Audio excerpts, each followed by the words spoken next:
Не знаю, кто знает, какие у него были обязательства. Съезд же собирались проводить в Харькове. А что значит давление на Кернеса? Как Но это это не происходило? давление, это просто обмен мнениями, скажем так. Вы его пригласили куда-то? Не, ну у нас была когда тяжелая ситуация, то есть достаточно было перед съездом, это телефонный разговор был. А после того, как он уехал потом из Харькова, они поехали в Москву, прилетел в Женеву, мы побеседовали, он просто... Побеседовали в Женеве. Но мы беседовали, не было такого, что как учитель разговаривает с учеником. Это был равный разговор, нормальный. Какие вы аргументы нашли для Кернеса?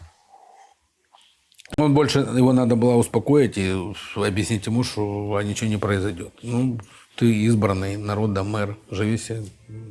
Ты присягу давал, как госчиновник, наверное. Следуй присяге, служи Украине, и я думаю, все будет в порядке. Опять вопрос. Вопрос, может, пафосный, но на самом деле меня действительно это интересует. Вы ощущаете свою историческую заслугу перед Украиной?